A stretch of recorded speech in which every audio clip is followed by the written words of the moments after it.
I do want to get to our last caller for tonight, and please tell me if I'm pronouncing your name wrong. This is Kapia in Bolivia. I believe this is the first call I've ever received from Bolivia. Kapia, what is going on? Yeah. Hello. Can you hear me? I can hear you just fine. How's it going? Okay. Wow, good. That's not my name. Okay. It's okay. All right. So I do have a call screener that gets our name down. So please tell us your name. So my name is Kapia, and yeah, with P as potato. Okay, Kapia. All right, cool. Awesome. Yeah, it's the name of a mountain, so it's okay. Don't worry. I wish I was named after a mountain. That sounds awesome.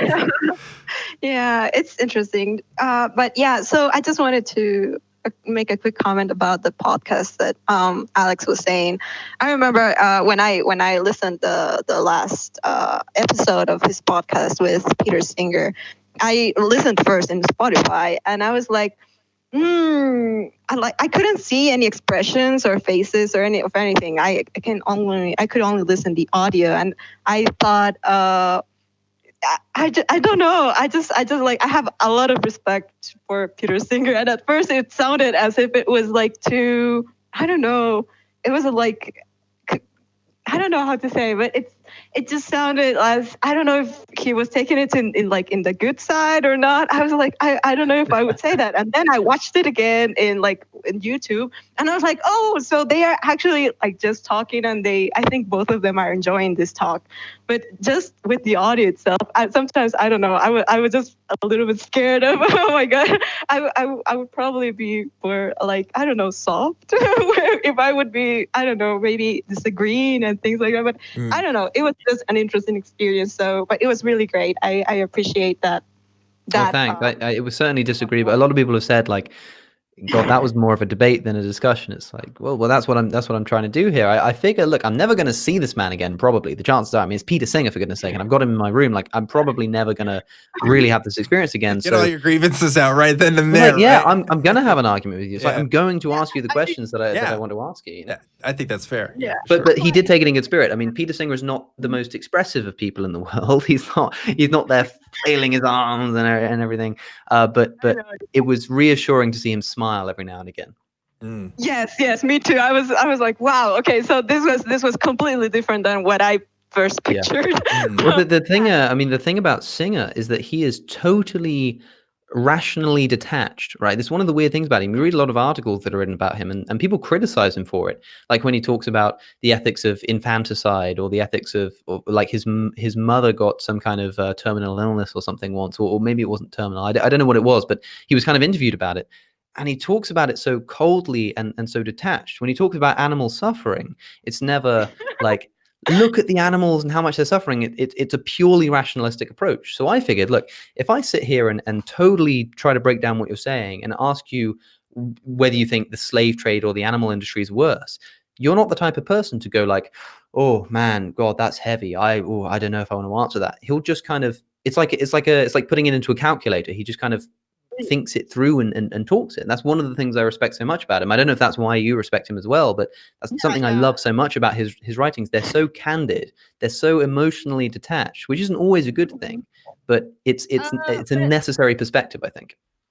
I think it gives you the I don't know how to say, like the right like logical thing that you're looking for. Sometimes you usually, like I for like, just for as an example, I think I sometimes get persuaded by emotions, and I am looking for something that it means like that it's how can I say, something that seems concrete, and not just being like maybe persuaded because I empathize with something, but I just want some like good reasons for something. So I think that's perfect for the things that he talks about. Even though I would say emotions are a part of our logical reasoning, but that's something for another time. I know what you mean. That's why I'm now a vegan. It's like I've known for a very long time that, you know, animal suffering sucks and that it goes on in factory farming. It's like, yeah, sure, you can show me as many documentaries as you want about how animals are treated, and I'm like, yeah, that sucks, and it tugs at my heartstrings or whatever. But it wasn't until I read Singer's Animal Liberation and just saw this purely rational approach. There was no kind of, look at how bad this is, you should feel awful, look into this puppy's eyes. It's like, it was just a purely moral analysis, and that's what made me go, actually, yeah, I do have a moral obligation to do this. It was just purely, if there's such thing as ethical truth, then here it is on a plate. Literally, it's not some kind of emotional plea. So I think I know what you mean, and it's something that I'm sympathetic to as well. Sweet. Mhm. Well, Oh. as much as I do like talking about this conversation, I do have a note Yes. here, Kapia, that says that you want to discuss anti-natalism. Yes. So I know it's a little hard, but I hope I make myself clear or understandable. I will try. So my experience, like growing up, I think it was more about like trying to figure out morality and for like how can I like constructing my own morality. My family is not very religious. Maybe they are superstitious. Some of them are religious, but I wasn't never forced into a religion, and I just kind of tried to copy from like good things from everything that I saw. And then at one point it was more about like I think I was very concerned about suffering and especially animals because we used to raise some chickens and things like that, and grandma used to kill them and eat them later. So we were like, it was hard. And with that, I think I didn't really care much about atheism. And as something like, I guess because I was trying to just find what was my morality for me. I think kind of like that intersected with atheism at some point, because they were usually like or at least non-religious people are kind of like trying to make up their own system that seems good for them. So within this kind of questioning, I think there was a point where I was also thinking about what's the morality of having children. And I feel like a lot of the things like, how can I say, with veganism especially, I have been a vegan for a long time now, and it's hard to change people's thoughts or like force people to maybe try to be more, I don't know, try to support more like a less cruel life for animals, or try to see that, make them change the way they live, or understand that maybe they should look for a less damaging way to consume their food. And also, I used to participate with like food waste recovery groups in college. I lived all my life in Bolivia, but I went to college to the US. Mm-hmm. And it's just incredibly, like, I don't know, it was very surprising for me to see how much food is wasted and how much food is missing in my country. And it was just something that's like, I don't know, like every new person that like gets, is born is completely different. You don't know if they are going to learn from your values, if they are going to want to have the same values that you have. Even if they are like your children, they can think completely different, because, sometimes we were like probably born from very Christian or religious groups, and then you find out you are atheist, and, you reject certain values that you have. And maybe there's good reason. Yes, it's a rational reason, but some people just, they can choose not to, follow the values that you teach them, even though they might be more rational or not. I just feel like there's so much risk on bringing new life sometimes, and I don't think it's something that we should. I would not say that people should not have children, but I feel like it's just such a big risk in a way that like the amount of trash that means like the amount of trash that gets accumulated for one person. Like, let's say a person will live 70 years. I don't know how much trash will that cause. I don't know if they're going to decide to be vegan or not, even if I would like teach them. And I feel like it's just, besides all that, I have like my own experience, and maybe it's not the most, how can I say, objective experience, right? Because it's just my own experience. So but I try to think like all the suffering that we have to go through, even though we are like, probably we we have better lives than other animals, but Mm. but still there are a lot of things that we have to go through, and we don't know. Sure. It's Yeah. just too much risk for me to think like it doesn't seem very good as a person, like for me to consider having children for these reasons. But I Yeah. don't know. What do you think about like antinatalism? I don't know. I cannot pronounce it. Anti-natalism is how Yes. it's commonly pronounced, but I'll go ahead and start, I suppose. So I think I've come to the conclusion now that I am anti-natalist in the sense that I don't have any interest in producing children of my own.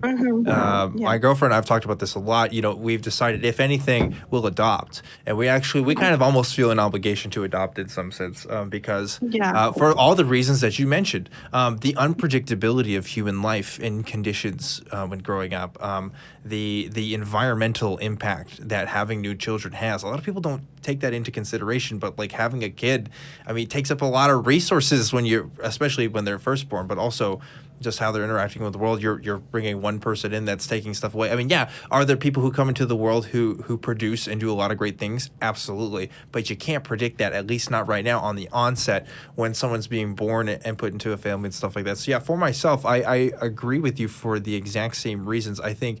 And I was talking with Christy about this the other day because it sounds like it's an emotional argument. At least a lot of people interpret it that way because they think like, oh, you just don't want kids for personal reasons. And it's actually like, no, I think you can actually come up with some obligations or at least some principles that if you agree with, like you would kind of come to that understanding that, hey, like maybe the desire to have kids can be fulfilled in other more productive ways that aren't bringing unnecessary harm to people.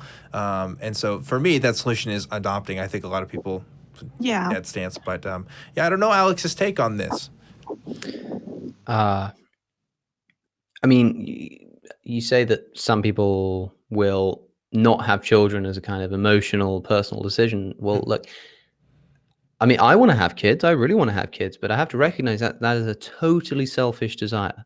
I mean, it's not the case as much as I'd like to kind of say it is. It's like, yeah, I want to bring in a kid in the world so that I can give it all the pleasurable experiences. Well, that's only, remember, my ethics, my meta ethics is that everything is a derivative of my own pleasure. So if it will actually maximize my pleasure to have children, if I think it will maximize my pleasure, then I actually can't help but do so because of the free will argument that I make. But like, ethically, this is a minefield, right? And it's interesting to compare it to the animal issue, because in the same way that when people started talking about animal ethics, people thought it was ridiculous and a bit niche and a bit kind of, oh, that's very trendy. If YouTube was around back then, it would be the kind of like interesting thing that sometimes comes up in a Q&A, like,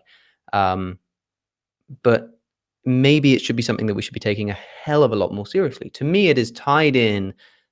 It's irreversibly tied to the question of whether life is worth living in general. So it's tied to like the rationale and the appropriateness of suicidality, and they're not the same question, because there's a difference between preventing life from beginning and causing it to end, but both are kind of justified for the same reasons. And I don't look at this in an emotional lens. Again, let's look at this this rationally, right?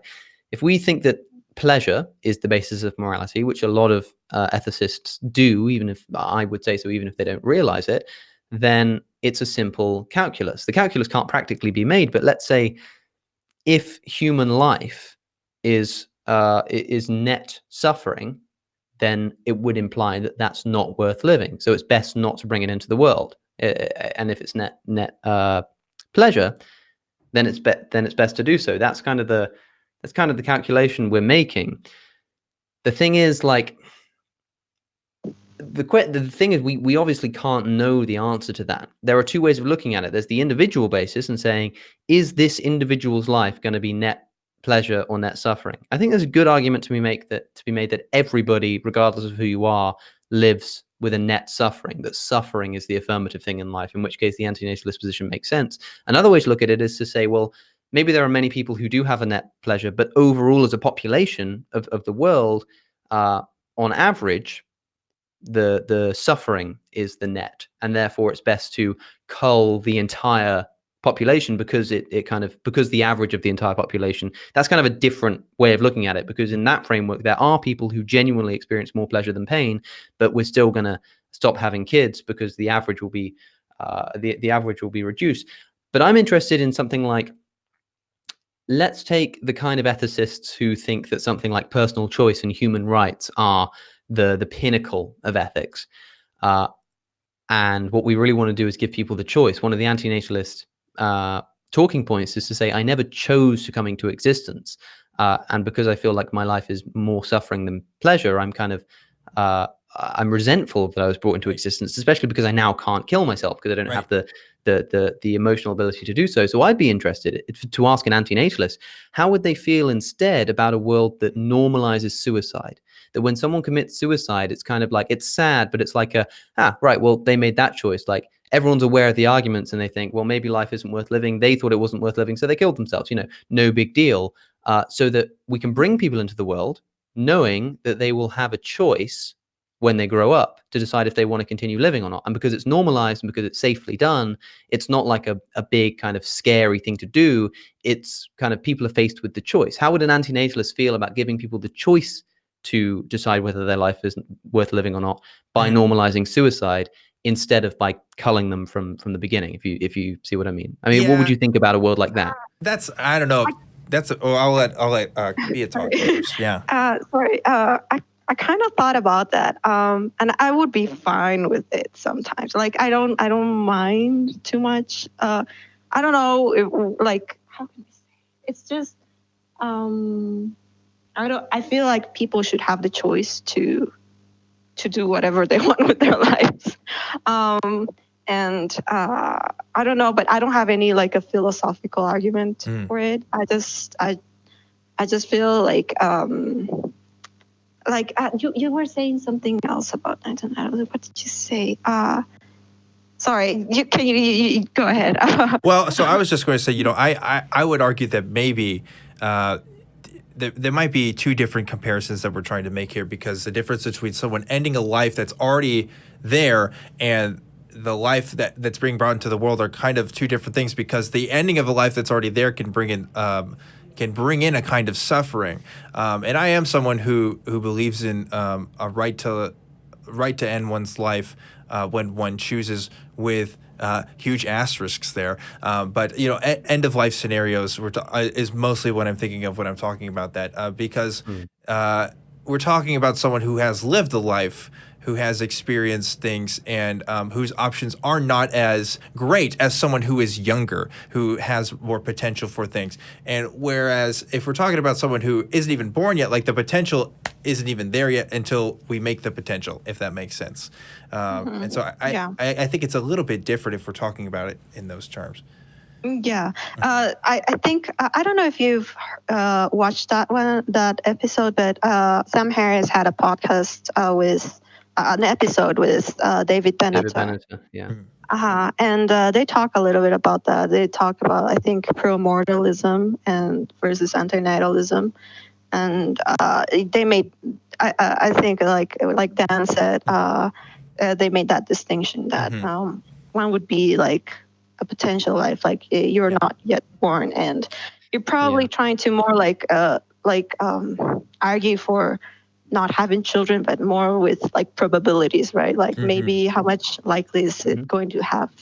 Sure. Yeah, but then I think this is a lot of epistemological beating around the bush. Like, let's talk about the ontology of this. If you're a utilitarian, if you think pleasure should be maximized in all circumstances, like the right thing to do as a matter of like ethical fact, the correct thing to do is maximize pleasure. If that's what you think, let's say it's uncovered tomorrow that every human life has a net suffering rather than a net pleasure.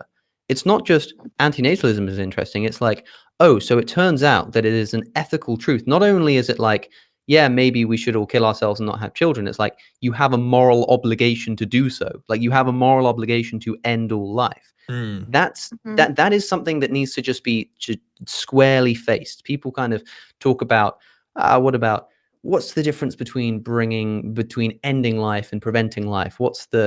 How could we know if pleasure is going to be maximized? That's not the important question. The important question is, can we really say that if we knew for a fact that everyone suffered more than they experienced pleasure, that we should just stop having kids altogether? That's a scary prospect, but we need to talk about it plainly. But also, I mean, who's gaining the pleasure there?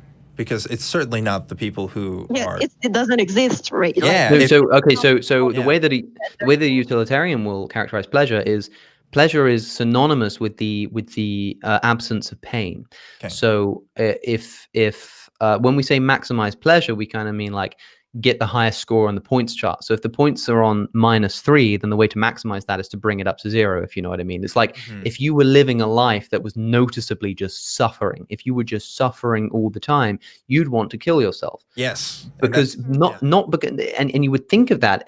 The reason you're doing that is because you want to maximize your pleasure. It just so happens that you're in the unfortunate situation that the maximal position you can be in terms of pleasure is dead. Yeah. Well, the antinatalist says that's true of absolutely everybody in every circumstance, and therefore we should all do the same thing.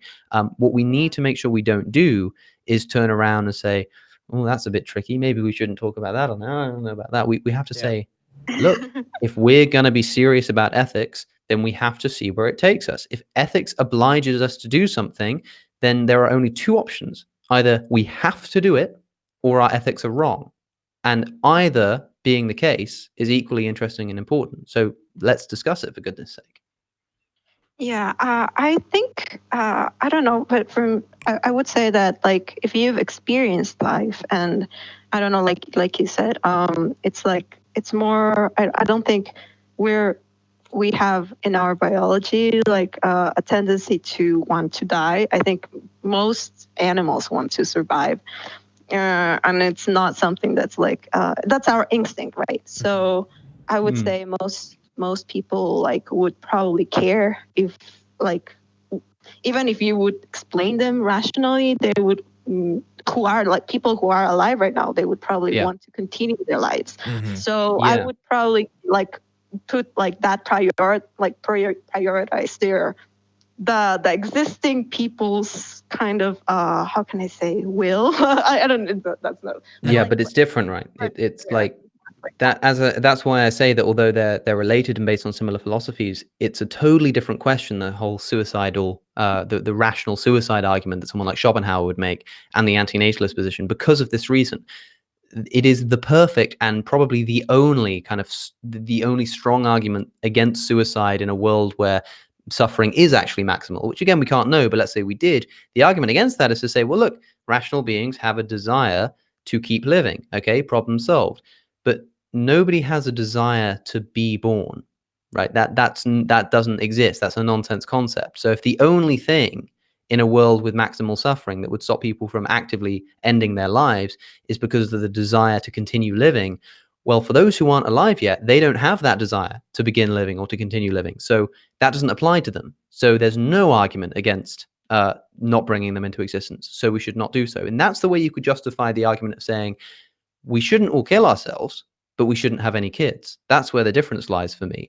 And I'm sympathetic to the argument. But again, it's new. It's something that, man, it like hit me like a ton of bricks. It's like the first time you start thinking about veganism, or start thinking about poverty, or and you just think, God, I really didn't comprehend the implications of this. And it's something that luckily people are beginning to talk about more. But again, I think that it's going to lead less to people becoming antinatalists and more to people changing their moral epistemology.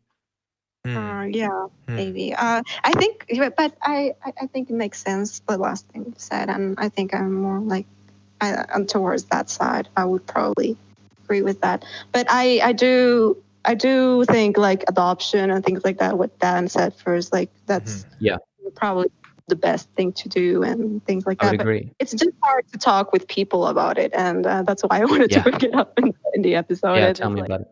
Because the worst part about it is that if you want to be a good antinatalist, if you're convinced of the antinatalist position, it's not just I shouldn't have kids and that's my personal choice. It's like no one should have kids. Like you have a moral obligation to not have kids. And if you really care about, it's kind of like being a vegan. I mean, if you're a vegan philosophically, it's not enough to say I'm going to be vegan, but you do what you want. It's like, no. We should all be doing this. This is kind of the argument. And if you're an anti-natalist, the same must apply. So it's very hard to talk to people. I agree. Because you're not just saying, hey, I'm not going to have kids, and that's my choice. And everyone goes, well, good for you. It's like, I'm not going to have kids, and you shouldn't either. Like, try going and telling people that. Like, they're not going to like it. You can only talk about it in philosophy at the moment. Yeah. To be honest with you, Alex, they don't mind. You're speaking to my private thoughts here, because I realize internally, to be consistent, I would have to spread the gospel of anti-natalism, right? Like I totally get that, and it's just, and you're exactly right. The reason why we don't, because it doesn't come up in polite conversation too much, obviously I'm here too, so I get to enjoy the benefits of being alive and stuff, and it's interesting though, because I've had conversations with people who will say, the fact that you don't want kids is selfish, because you're not giving back to the world, and you're just the exact opposite. That is the exact opposite of what I'm thinking, man. Like I'm thinking about the world. Like and this is my contribution to not having kids, because I'm able to contribute to society as a whole more grandly than I would with a couple of different offsprings. But anyway, this was a great discussion, Kapia. Thank you for calling in, and I know you're probably coming from Cosmic Skeptics podcast, but I hope you stick around for Truth Wanted. No, it was great. I honestly like listening to all the stories from different people, and it's very touching sometimes, and it's a great show. So congratulations, and it was really nice talking to both of you today. Yeah, thank you for listening to me too. Of course, and thank you for calling all the way from Bolivia. That is awesome. I hope I get more calls from Bolivia in the future. Talk to you later. Thanks again.